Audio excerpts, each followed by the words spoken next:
Welcome to episode 3 of That's How We Do, brought to you by odds.com. In this episode, we ask, who is the greatest sports handicapper? Do we know? Why don't we know? We know who the best poker players in the world are. Everybody knows who the best poker players in the world are here in North America. We know who the best poker players are in Europe.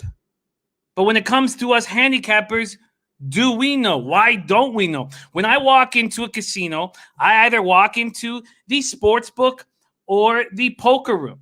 I generally walk into the sports book. If I walked into the poker room every single time, I would be better off, because in poker, I get to go up against those fucking schmoes. In the sports book, you have to go up against the house. Why do poker players have it so lucky? Why can't we go up against each other? We've seen DraftKings do it in a fantasy format, but why not just straight up betting? Then the books get nothing from us. They get nothing out of us. We use their odds, and they don't get a cut of what we're doing. And then we can have the champions on ESPN giving out sports picks because they've earned that right. That is tonight's episode. We have special guest Gas Station Sushi and the Big Ragoo. Shout out to all the cappers in the chat. We got Maxwell Smart, Guillermo Zertucci, Jerry McDavid. Jerry McDavid says Jimmy certainly is the worst handicapper. I wish that's what this episode was about. Sadly, it's not, Jerry. Tony Bruscher in the house, Nutflush Allen, Ben Kahn, Prince of the City, Trot Wham in the house, Golf Today, ready to get to work, Skywalker DFS, Ick Schnizzle, Vaughn Polo, Walter Scott. Good-looking group here. And we have a lot to talk about. A lot to talk about here. Vintage harness videos in the house. Flipper says we discussing horse cappers, I guess. What we'd like to do is be able to create some sort of situation where we could know. Is that too much to ask? There's Dave Twink in the house, predictions guy joining us. It would be nice. It would be nice to not have to go up against the books. I think of what I do best, what my best sport is. It's hockey. I would like to go into a giant tournament, a giant heads-up one-year tournament. We all put in 10 grand, and we see who the best person is. Christopher Comentini says, pretty sure if you're a hot chick, ESPN will let you on no matter how terrible you are. We have people online claiming they're the best sports handicappers ever. There were times back in the day when we thought, or there was an idea that maybe Billy Walters was. There was a time in the last 10 years where maybe Spanky Carollos was. But it always comes with a maybe. It always has a maybe attached to it. Maxwell Smart in the house says Billy Walters is the best. Let's bring in Gas Station Sushi on this topic right now.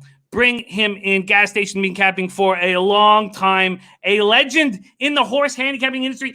A legend in the casinos in Vegas. And let's bring him onto the show right now. Gas Station Sushi, welcome. Thank you for joining us. Yeah, well, I'm glad to be on. And good evening to all my LoBag family. Obviously, you guys know me. I've been with the LoBag family for 3 or 4 years. So yeah. Anyways, we're talking about the best handicappers out there. I mean, you have to kind of break it down for sports. I think even different sports, and horses is a totally different group. I have a lot of experience in handicapping live tournaments out here in Las Vegas. I had a streak. I had like the first 20 years of the Orleans tournaments. I played every single one, and that was back when they had 3 and 4 and even 5 tournaments a year, which was a lot of fun. I improved my handicapping a lot by doing that. That's one of the benefits of getting into tournaments, as well as the excitement and kind of have the competition and figure out where you stand, with your other fellow competitors and friends that you handicap against. But I'll say in the horse handicapping contest, a lot of times they'll have 5, 6, 7, even up to like 1,000 different contestants, and they go round and round. But you tend to see like the top 10% seem to be the same names year in, year out in the horse handicapping contest. I would say that. In the football contest, I mean, the Westgate, or it was the Las Vegas Hilton at the time, had a big NFL contest where you pick 5 teams every single week against the point spread. That became more and more popular.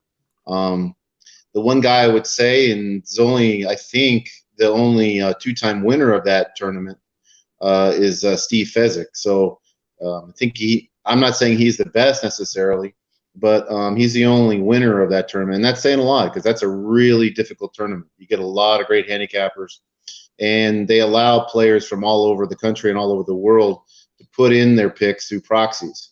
A lot of people don't know that. So that's, I think, the exponential growth of that tournament, and that's because of that. The other thing, too, is I know they're making some changes to the tournament this year. Some people like it, some people don't. They're having quarterly contests within the contest. So like the first 4 weeks, they'll have a winner, and they'll give away like the top 5 that are ahead of that. And then the quarterly for like the second month, they'll do that, and then so on and so forth. And then, of course, the big money at the end. I also wanted to bring up that there's a lot more handicapping tournaments for football, and some of them are mixed up. I know when the IFBC years ago, or a couple years ago now, Golden Nugget had a tournament, and it was mixed between college football and NFL football. But I noticed that 99% or 95% of the picks were coming in college football. It's kind of I like that tournament actually better, because you get to pick. It's more games to pick a week, and you get more selections. And then I know it's been on the news here somewhat. Circa is going to be one of the big new books coming to Las Vegas. It's supposed to be completed around Christmas of this year, and they're having a giant tournament. I saw on their app that you can put in your picks through the app, so you don't even have to go in. Yeah, I mean, there's a lot of great handicappers, and I know Pete Loshak was a big believer in handicapping the handicappers, and I subscribe to that too, because I follow a lot of the guys in the chat. I don't necessarily follow a lot of the guys that sell picks or touts, those type of guys. I'm not even saying that they're even that good, because I see a lot of guys on Twitter that are very good, and I see a lot of guys in the chat that are excellent. So, well, let's talk about why there aren't more tournaments, why there aren't more. And Gas Station, is it because we would then take out the books? The books wouldn't make any money off of us if we were going heads up with each other. Well, yeah, I thought you were gonna kind of say, well, we'll just tail like those great handicappers and then kill the books. And that's part of it too, I think. No, I don't think that. I think, at least in the, and I don't know how the money falls for a lot of these local sports books here in town or offshore. But the big part of having the horse handicapping contest is to get a lot of people in there, and to get a lot of money pumped through, the pari-mutuel windows. That's really the goal, actually, or have them gamble in the casino or whatever, and use a tracking card for everything, and they measure all that. And that's what's kept like a lot of the horse handicapping tournaments alive. So I don't see that. I think that first off, guys, do you play much poker? No, I don't. I played one tournament that I was forced into because it was a work function, but that was it. And I didn't know what to think about. I'm extremely jealous of the poker players in the world that they have, where they get to go up against each other. They have big. I know that it would be difficult to film sports handicapping contests and things of that nature, but they get to go up against each other. They take the book is not there. I mean, for what I would like to do, which is go in be able to put up money up against other handicappers. Mm-hmm. It's the best of all worlds. And the main thing is that we shut out the books. We start using them for once because they've been using us forever. We shut them out. We use their odds. We start using them. Yeah. And they don't get a cut of what we're doing. And I think that's sort of where I'm leaning towards, and that's sort of what I want some of the direction of this conversation to go to, is the reason why there are not more handicapping tournaments is because the books don't get a cut if we're going up against each other. What do you think of that idea? Well, I'm not sure. Like, I guess you're kind of referencing the offshore books, but in the local casinos here in Las Vegas, they have a lot of the picks at the the picks are like due like on Friday, let's say, either at noon or maybe in the afternoon, and they'll have like a radio broadcast of the picks, and they'll have like the racebook or the sportsbook manager on there, and they'll promote it that way, and they'll won't give you all the picks, so they'll make you actually come in and they print up like the picks of all the contestants on it, so it gets a lot of foot traffic into the book. So I know that's one of the things they do. And that they've been doing that for quite some time. I remember Sunset Station did that, 10, 15 years ago. And Golden Nugget was doing that also. And then at the old NFL contest they had at the Las Vegas Hilton or the Westgate now, they would post them up on the walls like on Saturdays. And so we get a lot of more foot traffic in there because of it. But yeah, it's an interesting concept. I don't know about the offshore, if they think that or not. We don't get a lot of feedback from the offshore bookies as far as like, what they want to do and what they don't want to do. One thing that happens in horses, and Prince City said, doesn't the casino take a piece of all the poker tournament money? Sure, they do. But one of the things that you need to succeed with in sports handicapping, it comes down to attacking soft lines, taking advantage of soft lines. Right. And that's always going to be part of what we do. But when we look at, if you miss out on those lines, I mean, we're talking 20 cents each way. When you go into certain player props, it can get up to 30, 40 cents each way a vig. It becomes ridiculous. You have to start hitting 57% at minus 135. If you're going up against each other, putting up $5,000 or $10,000, I mean, Max has an interesting concept here. Max says he says I don't want to make someone lose their shirt. I'd rather just take the books or a local money. See, I think that the reason why Max has to hit 58, 59, 60% is because he's selling picks. Mm-hmm. Yeah. So he's got to hit 59, 60%. If you would go into a contest and show that you're the best college basketball handicapper, now we're talking what? If everybody puts in $5,000 or $10,000 for a March tournament that starts March 1st and ends March 31st, what? Now you pick up a quick, 1.3 million or something. It's not even that. It's now you're famous, and now you belong on ESPN doing those types of shows. You've earned the right. And then next year, everybody will know, well, Smart's been in the top 10 for 4 straight years. Mm-hmm. Right. Best college basketball. We create our own stars then. So, yeah. That's sort of what I'm talking about, Max. Now, I'll pop your note on the screen because it was important. Okay, well, so let's go back. We're going to bring in the big Ragoo here in a second, but let's go back to who in Vegas right now is thought of gas station as the best sports handicappers. You mentioned Fezzik. Yeah, I mean, Fezzik's one of them. He has a group of handicappers too. I mean, I think it depends on the sport, And NFL is always going to be the biggest amount, wagered, right? And that's where the books make their money. I've said that more than once. And they make their money on parlays a lot of times too, and sometimes they get beat on the parlays. And then it's always been that they make a lot of money on the parlay cards, and because it used to be that they would pretty much like stick to it, like even if the game had a big injury or something like that, they would still keep that game on the cards. And I've seen lately now, probably not lately, but probably in the last 10, even 12 years, that they'll take those numbers off, take those games off that have like a major injury that somebody's out or something like that. But so the NFL has always been like a big point of emphasis for the books out here. I think probably offshore, probably the same thing. And henceforth they probably have a lot more of the tournaments and contests and things of that nature. Well, let's bring in let's bring in the big Ragoo to the show right now. Let me just pop this off here. The big Ragoo, welcome to the show. Thank you so much for joining us. How you doing, man? Good evening, guys. Good evening, Chad. Hey, Gas. hey Doc. Jimmy, How you what's doing? up, buddy? Fantastic, man. Let's talk first about who you feel is the best sports handicappers out there right now. The best cappers that are out there.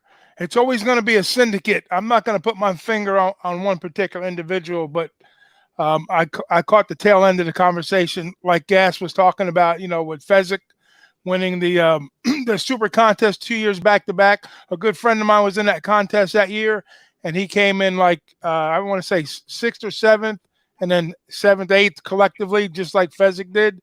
So At that particular time, though, you had probably like 600-700 people in the contest. Now you got like 3,500, 3,800.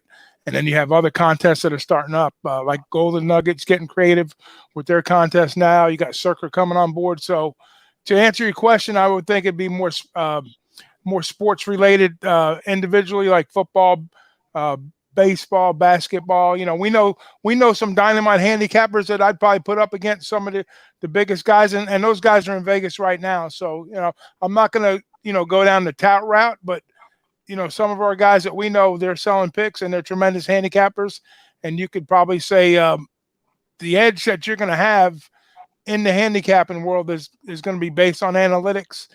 Me, I'm an old school guy. I play a little bit into analytics, more of the power ratings on my football numbers. Football is my game, as you all know. And football is probably one of the toughest sports to beat Vegas with. But you are looking at -110 unless you start playing money lines and trying to middle, that type of thing. But to answer your question, who's the best handicapper? I would call them the best gamblers, because the handicapping is going to tie together as a group collectively, and how they get down on the wagers, that's going to make the determination how good of gamblers they are, or handicappers. What are getting the good numbers, like you say, soft numbers. And the handicapping contest game, you're going to see more and more of that, and how the next big stars in the handicapping game are going to come through the content that we provide. Those are the guys that are going to get noticed, and also the contest. So do you feel like the reason why there aren't more of these contests is the books are worried that if handicappers start going up against each other, then the books won't be able to make money? I don't believe so, because if you look at what's going on last year with the legalization of sports gambling, for years everybody's always said Vegas is done. When the offshore books came about, Vegas, they've always kind of survived everything that's been thrown at them, especially with the legalization of sports gambling in close to 20 states now. Vegas is still flourishing. So there's always going to be Las Vegas. I don't care what anybody says. I mean, unfortunately, what's going on nationwide and worldwide with everything now. But when things get back to normal, you're going to see Vegas pop right back. They always every year they keep setting records, Super Bowl records, March Madness records. So even with the numbers that Jersey are doing and Mississippi and those states, Vegas, I don't think it's ever going to be a detriment as far as losing a percentage of gambling on a national scale. But as far as they're getting their piece on these contests, I think that those contests are more promotional to promote their brand, and that bodes well for the casino and the resort as a whole. Exactly. Yeah. Well, let's talk about if there was some sort of field or some sort of tournament that we could do each and every year. You'd be able to set it up like they do in poker, like the World Series of Poker, and that's been brought up in the chat. In the World Series of Poker, you have turbos that are like bingo, that most of the top guys they don't bother with. Then you have the individual big ante or big tournaments, but then you also have the mixed poker tournament where you have all 7 games. So you'd have mixed sports. And the winner of that tournament, the winner of the one that has, 7 different poker games in it, that's generally considered the best poker player. But don't you think that we need a system as handicappers where the best in the world could face off against each other? I mean, don't you think that would sell? Absolutely. I don't see why it wouldn't. Like I say, it's a win-win situation for the brand of the casino, for the sports book, number one, the hotel, casinos, whatever the contest is, however it's devised and put together. That would be something like their marketing groups and their promotional people would have to put on the table with the sports books, with the sports book directors themselves. And just like when you guys went out for IFBC many years ago, a couple years back, I mean, that would have been a perfect opportunity to do something like that. I know it was early before football season started, but I'm just saying if they did it, let's say like Labor Day weekend, and it was the first week of football, you can do an annual contest like that, or you can do a weekend contest, kind of like you do fantasy football. You could do, you don't have to make it a season-long contest. You can make it a contest for that week, and then you could take a percentage of the pot and pay it out weekly, and then at the end of the season, just keep some of that money back into it and have a grand winner at the end of the season, something like that. I agree. Dennis Garcia has an important comment. Gas station. What do you think of this? It says, getting the best number makes you a good bettor. Does it mean you're a good handicapper? Does it matter? Yeah. I mean, if I had a dime for every time I heard that from handicappers in this town, man, they look at it like, especially it's football. Now, football is like king, right? Or NFL particularly, and college too. Is they look at it as like a buffet. So the buffet served on Sunday night, right? In the old days, at least, like the numbers would come out like at the Stardust, or I'm going back obviously a few years, and that food is served, it's sitting out there all week just rotting. So the minute that it comes out is the best time to get in and start feeding on it. And that's one thing that you learn from Teddy. Teddy would say that a lot. And it's true, and that's probably his edge, really. And a lot of the guys, they get in, they get those numbers, and then they put that, it was like I said, I got that ticket in my pocket, right? That was a little catchphrase, but that's a lot of truth to that, and that's a little bit old school, or a lot of old school actually. But that's what guys do. And then some guys will try to hit it right at the end too, because you get the money's all moved around right from the original, and they feel like they got an edge there the other way. So Marty Muerte says, I definitely believe the best would not be a software engineer, no matter how much they win from a program they developed. But you could stop that from happening by having limits, so that the algorithm that puts out 1,000 bets, that you could create a situation where they wouldn't be allowed to put in 1,000 bets over the week. So you could take away from the software engineer. But I definitely hear what you're saying there. Ryan Kozlowski says, I don't think the best cappers want to be known. Right now, the best guys aren't known by name to the public. What do you think about that, Ragoo, that the best cappers want to keep it quiet? The guys that can't get down on a certain amount of action because, they get recognized over time and whatnot, and I'm not gonna say then they go to start selling picks because that's not their game. But yeah, more than likely, that's why I was saying these syndicates, they have runners. In the old days, they used to sit by the phones with beepers, and as soon as they open the line, they'd be on the telephone, and everybody runs to the window at the same time. But that's not working nowadays, with the analytics and whatnot. But for the most part, it takes a lot to move a number, and we talked about dollars and cents moving numbers, but not so much anymore. Now it's about who's placing the bets. So, and that's one way they can try to keep the line sharp in their favor, is not going to the window themselves and sending somebody else. Like I have a friend of mine out in California that was getting some bets down, some big bets during college football. And, the thing was, when the very first time he did that, they want to know who he was with. Then eventually I had to confirm it that, it's this guy over here. And they knew when he went to the window whose action it was coming in. But they catch on pretty sharp. You might get away with it for a little while, but, it's like a cat and mouse game with these guys. But then they want to see the action coming in too. So this way they know which way they need to move the numbers in their favor for the book. So it's a mutual respect thing depending on the shop you go to. Like Gas can tell you, there's certain sports books in Vegas that are going to be retail for squares, and then there's going to be the sharp books too. So, and they welcome that action. Yeah, that's true. I mean, your retail doesn't even put up numbers until Monday morning. I mean, Yeah. So like the bigger places or the places that you've heard of or are going to put their numbers up much earlier than the other places. Well, a lot of these gamblers, we talk about them having runners, and then we talk about the offshore books shutting them down, the Vegas books shutting them down or limiting them. This would stop all of that. They wouldn't need to worry about being limited or anything. They could show that they were the best sports handicapper at their sport, and they could become very rich off of it. I think we need to do as much as possible right now to take the bookies out of it. Stop giving the bookies their wins. And this is one way of doing it right now. This is one way of doing it.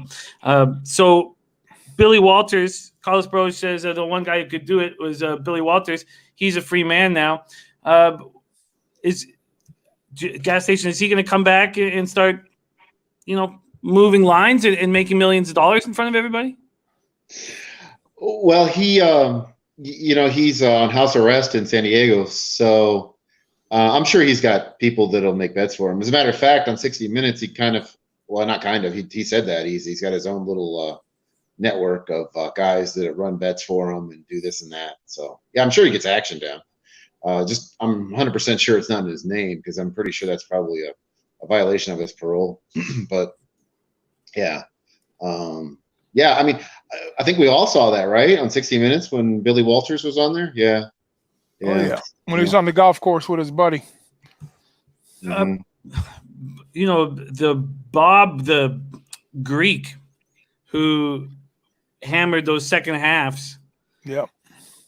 That finding one edge or one angle to become rich off of, you're not going to be able to beat other NBA handicappers. And Ragoo, you know that story well, right?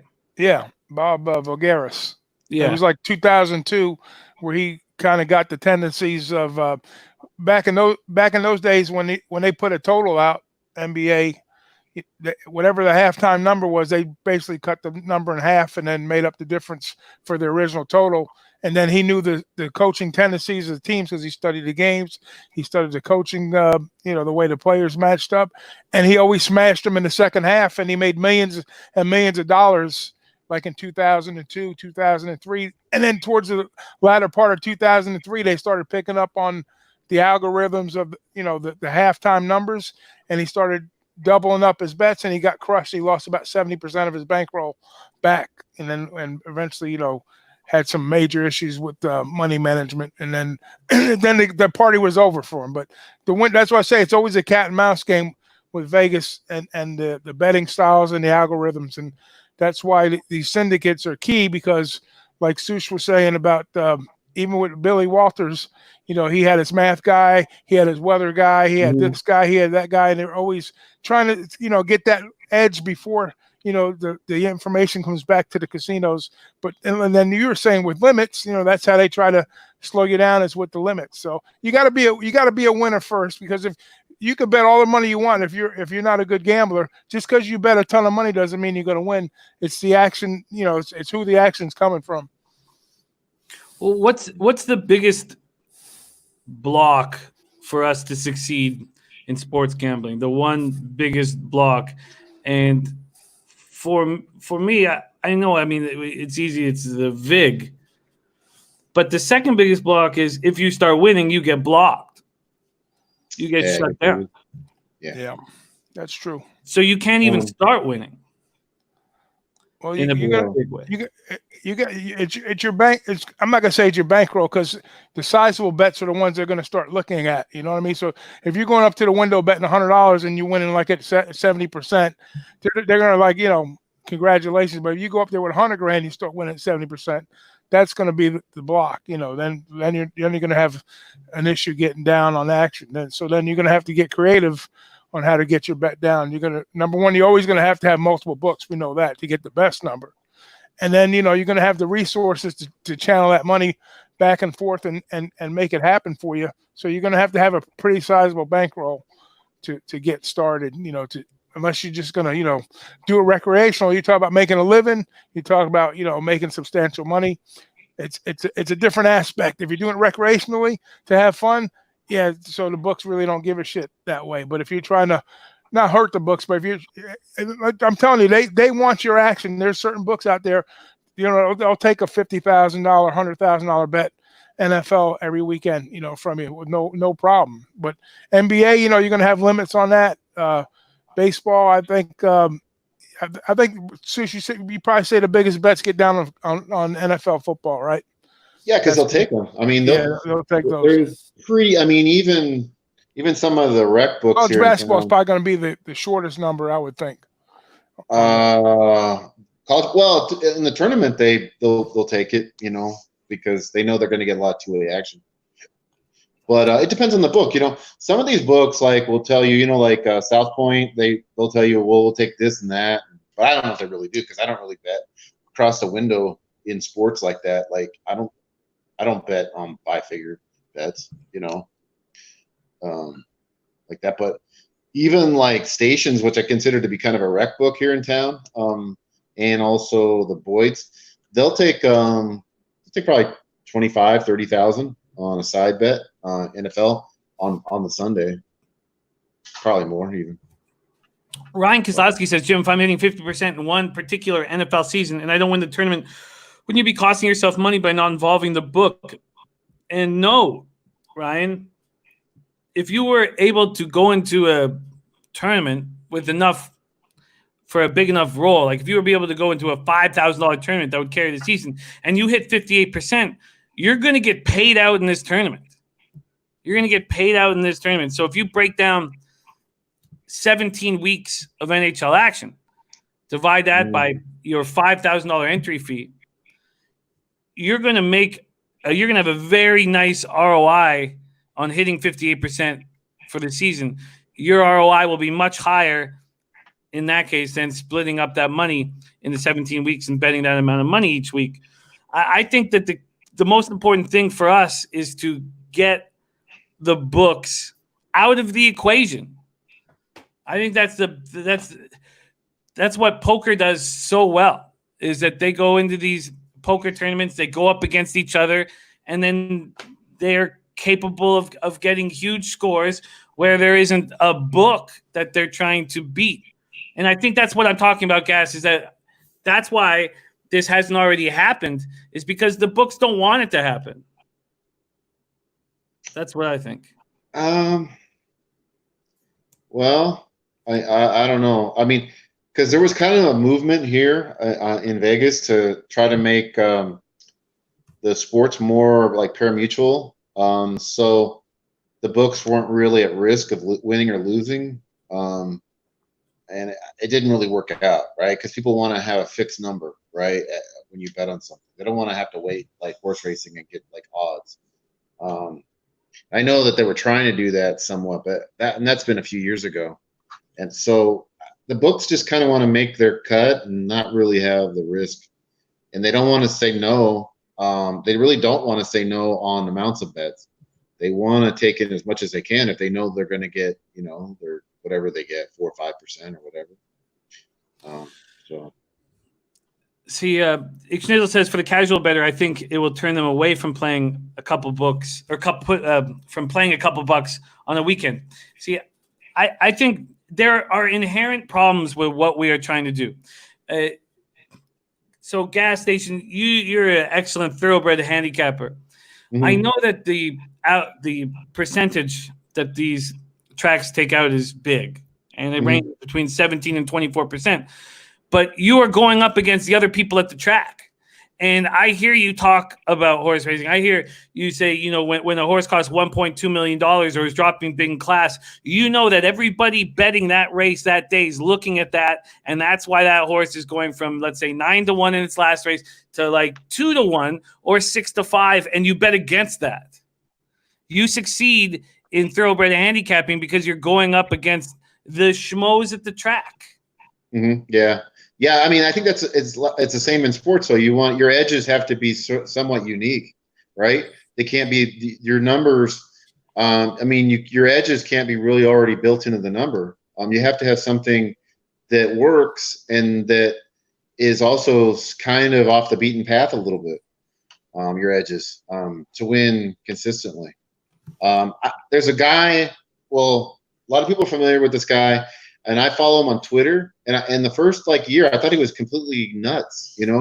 For football, NFL handicapping, and I mean, I think some of the stuff is actually pretty sharp. And some of it is I think it's crazy, but and I followed him, and I thought I learned a lot about football handicapping. I was like, oh man, that's pretty good, what he was talking about. But I just follow him on Twitter. I know he sells picks, so I don't really want to promote him or whatever. And I kind of think he gives out stale lines sometimes, although some other people disagree with me. But but he does have a lot of things that are on there that I think are pretty sharp.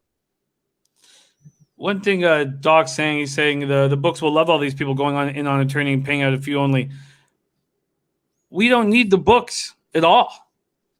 We just need their lines. We don't need to do this is taking it completely away from the books. We don't even, the book will have nothing, the books will have nothing to do with this. Let's remember something though. Let's remember when fantasy football started, it's kind of started almost along the same lines but the thing about fantasy was the biggest fucking ripoff on the planet because you're putting all this money in and the money wasn't coming back. They were paying a small percentage back, and then people got wise to that, and then they started paying out, having smaller pools and giving out bigger percentages. And then they had a database, so when the sports got legal in their states and whatnot, collectively, they had a database, and they started firing away and setting up all these accounts for people. So basically what you're saying is you're almost doing, I would like a fantasy model, but you're taking a lot shorter rake. And that's why fantasy was making, they were on ESPN, they were on, sponsoring NFL, all these the money was so huge. It was basically a takeout of, I don't even know what the numbers were. I never really investigated, but I know it was a very small payback to the, they give one fan $1 million, and who knows if they collected maybe like 10, 15, $15 million and paid it back, But you'd have to do the opposite. You'd have to give back the lion's share of the money back. And maybe, like you say, similar to poker, and maybe that model would work. You'd probably get a lot more. People getting involved. But now, you need the numbers, like you said, and you could probably make something like that work. Who knows? Don't give out too many secrets over the air tonight.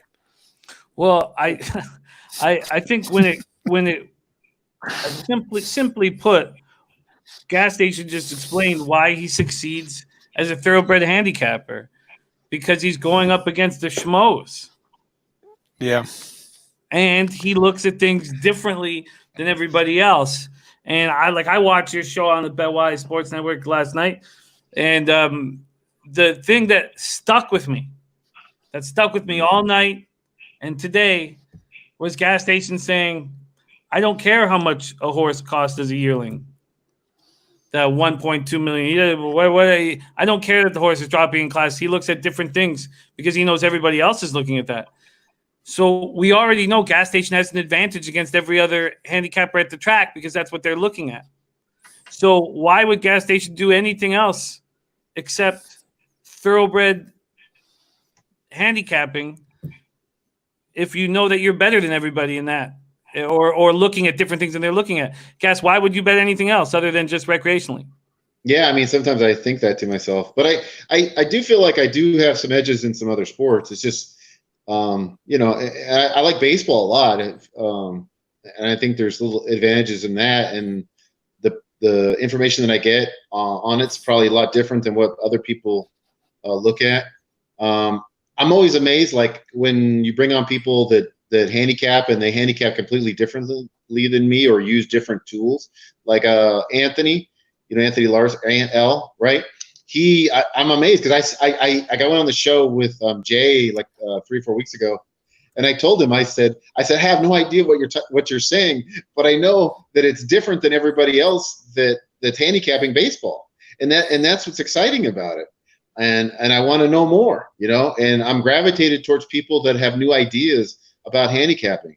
not the same old like, oh, we're going to talk about whip and all that, and all that. I know that has something to do with winning and losing, obviously, but it seems like that's kind of a worn out angle, or a tool. And he's talking about all this other stuff, and I didn't even say the acronyms right, which was kind of hilarious. But you like derivatives in baseball, or you like betting totals and pitching matchups? What do you like to look at? I like to look at things that win, so I don't really care. Like, I don't care if you're betting first 5 totals or First team inning. totals, first 5. Yeah. And I know some of the other guys do that. And so that's why I've been sort of like, I know there's only a handful of books that really put those out that you can bet them. And I'm trying to get some of the other people here, hooked up with Pinnacle, because Pinnacle is really hard to get to in the United States, or I don't know about Canada. I don't know if they block Canada too, but if you're going to bet that kind of not crazy stuff, but that kind of smaller derivative stuff, you need to have a book that'll take it and take a lot of it. Yeah. Because you got to make bigger bets to win in the long run. So Dom says in poker we win bluffing, playing people's tendencies, playing position, etc. In a sports contest, it's win or lose, not close to the same thing. I'd put 10 grand in a poker tourney before a capping contest. God, I would love to put 10 grand into a year-long NHL contest and go up against the guys that we know, right? That we know that are touts or that are, breaking NHL down on ESPN. I would like, a guy who comes to mind who's also a guy who supports the thoroughbred racing industry, whom we love, Eddie Olchuk. I'd like to go up against these guys. And when you have a $10,000 entry fee, you get that opportunity. And that would, God, I would love to be in a $10,000 NHL contest for the year. And then if I'm succeeding in it and looking good, I don't need to bet NHL at some point. At some point, I can just shut down because I'm going for a score here in this contest. I don't need – I've invested $10,000 into this season, and now I don't need to bet from day to day. I think that to me sounds like a better way than what I'm doing right now. I tell you what, I'm trying to figure out, and this is what this show's about, is about for us handicappers and gamblers, how can we make our life better? And right now, if I had to come up with 10 grand for the 1st of October, and then if I was succeeding, like, if by December you're in huge trouble. I know you can go on big streaks, but if by January, then you can start. But the first 2 or 3 months, I don't need to make a bet in NHL because I've got 10,000 into this tournament. Sounds like a nice way of doing things, because we look at what's going on right now. It's not working, and that was the point of this whole series. And episode 1 was, can you make a living sports betting? And it felt like the final answer was no. No. I mean, there's a lot of stuff that goes into that, Jimmy. It's a loaded question. I mean, there's layers like an onion, with that question, because there's a lot of stuff. I mean, you have bonuses involved sometimes in these things, right? You have that kind of stuff. You have tournaments. You have all these different things, and it all factors in. There's halftime wagering. A big part of like a lot of the guys that claim to be professionals out here or even all over are betting live. Jay Money, he's probably one guy that makes a living probably betting. He doesn't really need to sell picks. I don't know if he does or doesn't, but I can tell, like, listening to his show, that he has insights into these games that other people aren't looking at. And I know that he employs those in his live bets, his halftime bets, first quarter, second quarter, those type of things. And the same thing with Dan Kelly. If you listen to what he's doing and what he's saying and betting, I mean, to me, that's kind of odd. Like, okay, I'm going to bet the third quarter, before the game starts, but he wins, and so you have to tip your cap and say, hey, look, he's got an edge there, and he's hammering it. Yeah, and the dude from Jeopardy that dominated all year, that's what he did for a living. He was a live sports bettor. That's where he found he had his best advantage. Ragoo, what's the biggest block to you succeeding in a major way in sports gambling?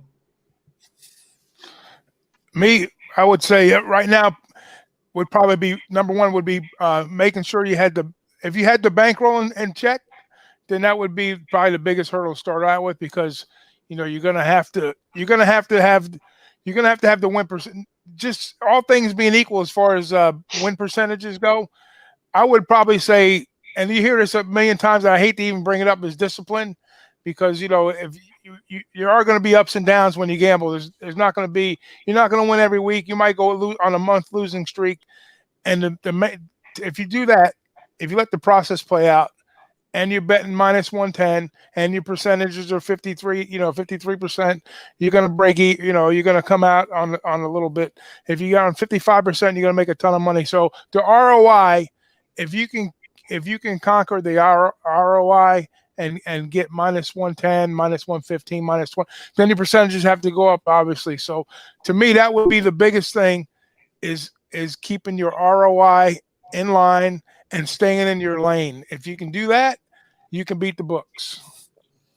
If you go off track just a little bit, just that little bit is enough to I'm not going to say ruin your bankroll totally, but just take you out of focus, and then you got to start over again. So it's going to be peaks and valleys, and you're going to have the bankroll to stay in the peaks and valleys, and you're going to have the focus to stay in the peaks and valleys. So it's got to be business. There's a lot of emotion that goes in gambling, and you got to take the emotional aspect out of it and just run it like a business. You got to know, you got to stay in your lane. Like Gas is great at, I'm sure he's great at a lot of other things at horse racing, but I'm just going to use the horse racing for what he does with that. So if Gas did nothing but horse racing and knew his spots and picked his spots and was able to capitalize on the idiots and the dummies out here like us, and he takes our money every week, so that's what he should be doing. So like me, my football angle is only going to be, maybe 4 or 5 months out of the year for that portion, which I know I'm going to be 55+% every year. I've had some down years. I've had some 60% years. So if I had a substantial enough bankroll, I should be able to, make $150,000 a year betting football. See, the way I think this break from sports is going to be a huge asset for some of us, and I think it's going to be very big for me, because I got a chance to get out of it for the first time since I started, really, and start understanding the mistakes and what makes a winning better. And I apologize for keep harkening back to this one thing, but I know why Gas Station is a winning thoroughbred handicapper. He's taking all these things that we've been taught to look at, and he's saying, no, I don't look at them. And it started, and I shouldn't say don't look at them, but don't use them as important to his speed figures or how he breaks down who is going to be the fastest horse. And it was the first thing, and it started, as we asked Gas Station question after question after question. But the first question that he answered was that, when I was like, holy shit, when I just kind of stopped for a second, was that stupid third race of the form cycle. And I still believe in it, but not nearly like I used to 6 months ago, because Gas Station's betting on horses who haven't run in 10 months, and he's getting them at 30-1, and they're cashing for him. So we have to make changes to what we've been doing to try and find a way to actually succeed in a real legitimate way gambling on sports. And Gas said in baseball, he says, and L looks at different things. So one thing that caught me by surprise last baseball season, I've spoken about it before, was that Aunt L and Twatty Latte were making – I don't have Ant's numbers, but Twatty's numbers were – Twatty was over 95%, around 95%. He was betting favorites. Yeah. And I was like, holy shit. That goes against everything, if you have a plus 105 line, then you can hit 45%. But that went against what I was thinking. Now, the key to what they were doing was to get on the plays the night before, because they get hammered by 50 cents. I've said that. I always said that a lot, like last 2 or 3 years, when you had your showdown in Costa Rica. And I said I stopped betting baseball the day of. I only made my bets overnight, and I started doing so much better. That was what really turned around baseball for me about 3 or 4 years ago. Well, for me. but so when did you understand that making moves against the $1.2 million yearling purchase or the horse that's dropping from a special made, I guess maiden special weight maiden claiming is not the best example because we know the ROI on that is quite large, but like dropping from an allowance to a $30,000 claimer, when did you learn that everybody was reading that and betting that and that you shouldn't? You broke up a little bit, but so I have my software which I use, and it's not a secret. I use HTR for my horses, right? And I've been using them for a long time, like maybe 15 years. And I have a database of all the races that are in North America. So if there's something that maybe it's an angle, like I talk to somebody at the book or Jimmy brings it up or on the show, I can test that. I can test it back for at least 7 years, right? I can test it back to through 2013 if it's something like that. I can literally run the data and see if it's profitable, if it increases the chances of that horse winning or whatever. It's just some of those things are so like the $1.2 million horse. I mean, how many are those horses? I mean, you're talking about like a handful maybe or 10 like in a year. So you don't really have a lot of data on it. So it's not something I can really test. But I can test like pedigree, like let's say that daddy like is Tappet or Medaglia de Oro or something like that. I can run that, and I can run it for all the years that he's been a sire, basically, at least like the last 7 years. So being able to test stuff is my huge advantage, and being able to see like what works, what doesn't from an ROI standpoint. Well, maybe I'm off, but I would say that 200 horses this year, or let's say in 2019, I would say 200 horses at least were bought for over $1 million. Oh, really? Okay. I wouldn't have thought that, but maybe. And even that, I would think I'm estimating low. I mean, then I would have to focus. But I mean, if we're including Europe and what the Saudis are doing, you got 30,000 foals a year, right? So that's a very low number if you do the math percentage wise. Right. The one thing I want to say about horse racing, and I think it's along exactly what you're talking about, Jim, is like there's literally websites now where you can go and compete every single day. And Ragoo knows what I'm talking about. He goes on there and competes every single day. If you want to get like a battle going on against somebody out there on a head-to-head or a tournament, anything in racing, you can do that. And McKay, which is the founder and the president of horsetourneys.com, he goes in the tournaments like at the Orleans. I've sat at his table before. He's a kind of a recluse dude, kind of quiet, but a very smart guy. And his idea is he's always wanted to have that forum for sports. It's just that it hasn't really been legal enough to be able to do that in most of the states in the most of the states here. So he would love to do that, I'm sure. I don't need to do it in horse racing because I already get to do it. And but he wants to do it in sports if he could, you know. But I've said that every time I walk live into a horse track, I always look around, and I stopped doing it now because, you know, when you're young and drunk and cocky. But I would look at all these, I'd be like, you fucking losers. It's your fucking money I'm taking today, you pack of ass clowns. Right. You know?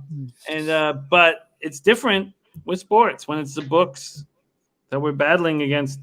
And we know that as soon as you start beating the books, they stop you. So it's just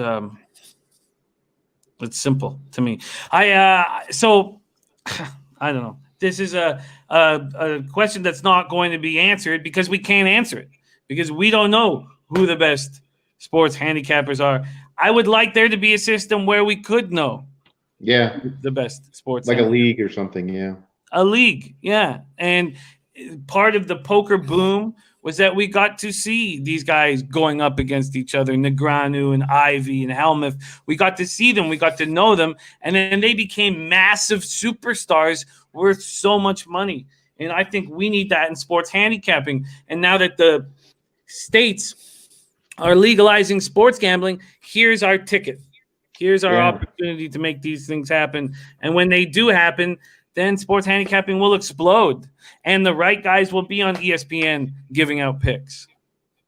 So that's how I see things moving forward and changing. And I hope that we can all be a part of that shit, because going up against each other is going to be a lot easier than going up against the book. And when Max says, I don't want to take the shirt off of my friend, it's not your friend who you're going up against. I mean, you know, some of the poker players are friends.